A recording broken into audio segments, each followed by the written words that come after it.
नमस्कार। आज हम एमए फाइनल पेपर 8 की इंडस्ट्रियल सोशियोलॉजी में कार्य वक्र तथा कार्य उत्पादन को प्रभावित करने वाले कारक के बारे में चर्चा करें। Work curve and factors affecting work production. तो यहाँ पर हम कार्य वक्र तथा कार्य उत्पादन को प्रभावित करने वाले कारकों के बारे में करते हैं। जब हम कार्य वक्र या कार्य उत्पादन को प्रभावित करने वाले कारकों के बारे में बात करते हैं तो यहाँ पर पाते हैं कि किसी भी व्यक्ति के कार्य उत्पादन को मापने के लिए एवं रेखा चित्र द्वारा स्पष्ट करने के लिए कार्य वक्र ग्राफ पेपर पर बनाई गई ऐसी रेखा होती है जो किसी दिन या समय अवधि में किसी व्यक्ति द्वारा किए गए उत्पादन को प्रदर्शित करती है। कार्य वक्र उद्योगों में किए जाने वाले पेशीगत एवं मानसिक दोनों ही प्रकार के कार्यों के लिए बनाई जा सकती है। कार्य वक्र के द्वारा व्यक्ति के कार्य की प्रगति एवं गति की जानकारी हो जाती है। सामान्यतः एक कार्य वक्र में हम देखते हैं तो निम्नलिखित 3 दशाएं देखी जाती हैं। कार्य पहली है प्रारंभिक उत्साह। कार्य प्रारंभ करते समय व्यक्ति ताजा होता है तथा उसे कोई थकान नहीं होती, अतः वह तेजी से कार्य करता है, जिससे कार्य ज्यादा होता है, अतः कार्य वक्र प्रारंभ में ज्यादा बढ़ता है। ये इसका दूसरा है मध्यम स्थिति। मध्यम स्थिति में इस तरीके से ज्ञात होता है कि ये ज्ञात होता है कि सादगी और तेजी से व्यक्ति कार्य करना प्रारंभ करता है, वह उसी प्रकार नहीं बनी रहती, कार्य करने से थकान उत्पन्न होती है तथा कार्य करने की गति मंद होने लगती है। इस स्थिति को कार्य वक्र मंद गति के हास के रूप में प्रदर्शित करता है। इसके बाद में तीसरा है अंत में अल्पकालीन उत्कर्ष। कार्य का समय समाप्ति होने से पूर्व व्यक्ति ये सोचते हुए कि इसका कार्य का समय समाप्त होने जा रहा है, वह थके होने पर भी एक बार पुनः उत्साह पूर्वक काम में लग जाता है, जिससे कार्य वक्र में अल्पकालीन उत्कर्ष दिखलाई पड़ता है। व्यक्ति थका हुआ होता है तथा कार्य का समय समाप्त होने को होता है, अतः उत्कर्ष अल्पकालीन भी होता है। इससे तीनों से ये साबित होता है कि कार्य की अवधि में किए गए विश्राम व अल्पाहार से कर्मचारी की थकान कम होती है, जिससे उसकी कार्य क्षमता एवं कार्य की गति पर भी प्रभाव पड़ता है। इस प्रकार के प्रभाव को भी कार्य द्वारा प्रदर्शित कर दिया। तो यहाँ पर ये कार्य वक्र के बारे में हमने चर्चा की। अब इसके बाद में हम आपको कार्य वक्र के बारे में हमने चर्चा कर ली। इसके बाद में हम कार्य उत्पादन पर प्रभाव डालने वाले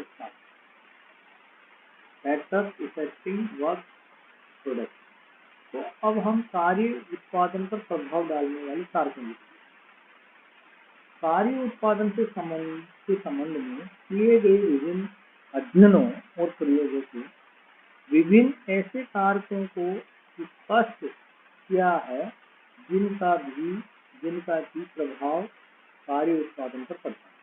कुछ कारक कार्य उत्पादन में वृद्धि करते हैं तो इसके विपरीत कुछ कारक कार्य उत्पादन पर प्रतिकूल प्रभाव डालते हैं। कार्य उत्पादन को प्रभावित करने वाले विभिन्न कारकों को मुख्य रूप से 3 भागों में विभाजित कर सकते हैं। पहला है व्यक्तिगत कारक। दूसरा है पर्यावरणिक कारक, तीसरा है सामाजिक। ये तीनों कार्य उत्पादन को प्रभावित करते हैं। पहला है व्यक्तिगत। व्यक्तिगत कारक वे कारक हैं जो कि कार्य करने वाले व्यक्ति पर पाए जाते हैं या कार्य व्यक्ति करने वाले व्यक्ति में पाए जाते हैं। ये कार्य करने वाले की व्यक्तिगत मानसिक एवं शारीरिक स्थिति से संबंधित होते हैं। अतः इन कारकों को मनोवैज्ञानिक एवं शारीरिक कारकों के रूप में उत्पन्न किया जाता है। तो ये व्यक्तिगत है। दूसरा है, इसमें भी व्यक्तिगत कारक के अंदर भी क्या क्या चीजें होती है, जैसे मनोवैज्ञानिक कारक। मनोवैज्ञानिक कारक के अंदर बहुत सी होती है, रुचि है, प्रेरणा है, पुरस्कार या दंड है, मनोबल है, कार्य से समन्वय है, अवरोध है, सहयोग एवं विश्वास, ये है। तो इस तरीके से ये पहला जो टॉपिक था व्यक्तिगत कारक, और व्यक्तिगत कारक में भी मनोवैज्ञानिक कारक में भी शामिल है। फिर इसी के अंदर जो व्यक्तिगत कारक में आता है शारीरिक, मनोवैज्ञानिक कारक में शारीरिक। शारीरिक कारक में आता है स्वास्थ्य एवं क्षमता। स्वास्थ्य की क्षमता, नींद, तंबाकू का प्रयोग, औषधि सेवन, उपवास, ये सब, तो ये आ जाता है शारीरिक। इसके बाद में हम पर्यावरण कारक, जो पहला कारक था हमारा ये व्यक्तिगत कारक, अब आ जाता पर्यावरणिक कारक। अब व्यक्तिगत कारक में मनोवैज्ञानिक कारक और दूसरा आ जाता है शारीरिक। अब यहाँ पर हमारा जो पहला था व्यक्तिगत कारक के बाद में पर्यावरण कारक संबंधी कारकों से आके ऐसी परिस्थितियों से है जो व्यक्ति के कार्य उत्पादन पर प्रभाव डालती है। इसमें क्या है, तापक्रम। कार्यस्थल पर तापक्रम की स्थिति कार्य उत्पादक को प्रेरित करती है। उसके बाद में वातावरण। कार्यस्थल पर शुद्ध एवं पर्याप्त वायु की आवश्यकता होती है। उत्पादन की प्रक्रियाओं में निकलने वाले दूषित गैस में व्यक्ति के कार्य क्षेत्र को में होना वायु को दूषित करता है, जिससे क्या होता है, व्यक्ति की कार्य क्षमता पर प्रभाव। फिर होता है प्रकाश। कार्य उत्पादन पर प्रकाश का बहुत प्रभाव पड़ता है। प्रत्येक कार्य के लिए कम या ज्यादा प्रकाश आवश्यक होता है। प्रकाश की मात्रा, प्रकाश की इस तरीके से प्रकाश। फिर होता है कोलाहल। कोलाहल की मात्रा भी कार्य उत्पादक को प्रभावित करती है। कार्यस्थल पर मशीनों और उपकरणों, व्यक्तियों के उत्पादन की क्रियाओं। कोलाहल का मतलब आवाज, नॉइज, शोर, ये भी उत्पादन की क्रिया है। इसके बाद में आता है विश्राम काल। कार्य करने की अवधि में एक कार्य के बाद किए जाने वाले विश्राम कार्य उत्पादन पर प्रभाव डालता है या प्रभाव करता है। इससे किस व्यक्ति एवं उसके किस कार्य के लिए कितना विश्राम उपयुक्त है तथा वह कितने समय के बाद दिया जाना चाहिए, ये प्रयोग एवं अध्ययन के द्वारा निश्चित किया जाता है। तो इस वजह से विश्राम भी व्यक्ति को प्रॉपर रेस्ट मिलेगा तो वो ज्यादा प्रोडक्शन करेगा। तो ये हो गया पर्यावरणिक कारक। पर्यावरणिक कारक।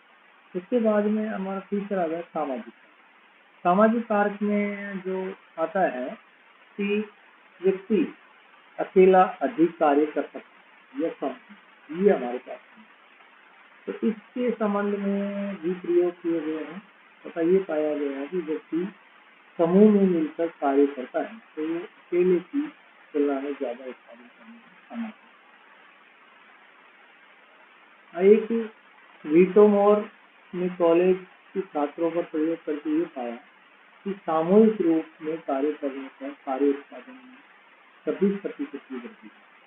मोदी ने भी बालकों से अकेले तथा बाद में एक साथी के साथ व्यक्तिगत कार्य करा था। ये लेकर समझाया कि सामूहिक परिस्थितियों में कार्य करने और कार्य उत्पादन में 11% की वृद्धि की। अतः इस बात का कार्य उत्पादन पर प्रभाव पड़ता है कि कर्मचारी उसे अकेला करता है या साथी के साथ सामूहिक परिस्थिति में कार्य करने पर कर्मचारी में प्रतिस्पर्धा की भावना आती है, अतः उत्पादन अधिक होता है। ये भी देखा गया है कि सामूहिक कार्य करने पर परिणाम में तो उत्पादन बढ़ जाता है, लेकिन साथ ही कार्य की किस्म में कमी आ जाती है।